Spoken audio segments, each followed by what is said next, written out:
원인에 있어서 자유로운 행위의 가벌성 근거.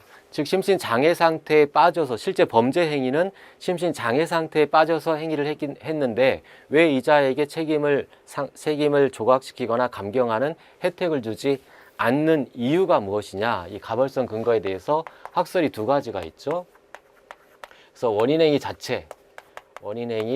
자체에서 찾는 견해. 즉 원인행위를 할 당시에는 멀쩡한 정신이었지 않느냐. 이 자체에서 찾는 견해.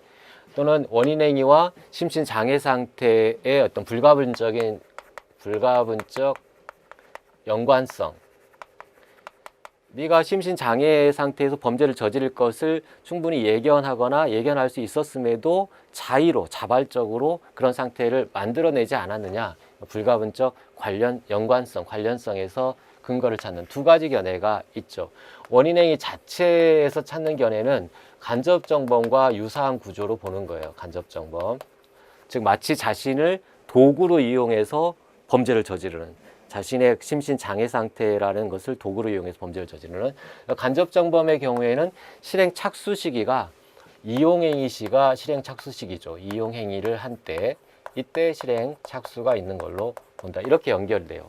원인행위 자체에서 찾는 견해는 간접정범과 유사한 구도로 보기 때문에 도구를 이용한 시점, 그때 실행 착수가 있다라고 본다. 그러나 불가분적 연관에서 찾는 견해는 실제 술을 마시거나 한 행위는 범죄 행위가 아니라 심신장애 상태에서 한 행위가 범죄 행위이다. 그러니까 책임 무능력 상태, 심신장애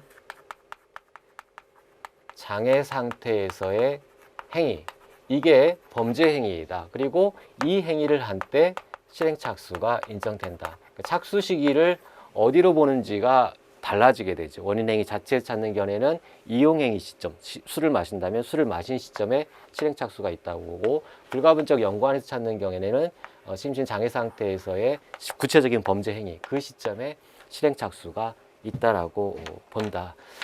이 견해이고, 다만 이 불가분적 연관성, 이게 이제 다수설적인 관점이라고 볼 수 있는데, 이 견해의 비판점은 심신장애 상태에서는 사실 책임이 없잖아요. 근데 이걸 이 행위를 실행 착수로 보기 때문에 책임과 행위와 책임의 동시성 원칙, 이 동시성 원칙에 대한 예외를 인정하는 셈이 된다라는 비판이 가능하죠.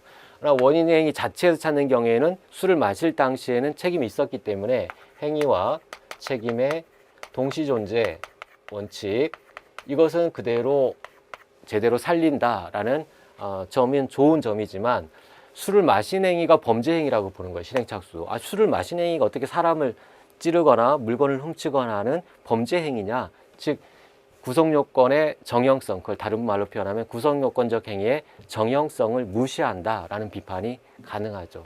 지금 설명드린 그 내용이 필수적으로 알아야 될 내용이에요. 한번 그걸 가지고 봅시다. 가벌성 근거를 원인행위 자체에서 찾는 견해에 따르면 책임능력 결함 상태에서의 구성요건적 해당 행위를 한 때 실행 착수가 있는 것이냐. 이 틀렸죠? 이건 불가분적 연관성에서 찾는 견해가 이렇게 보는 것이다.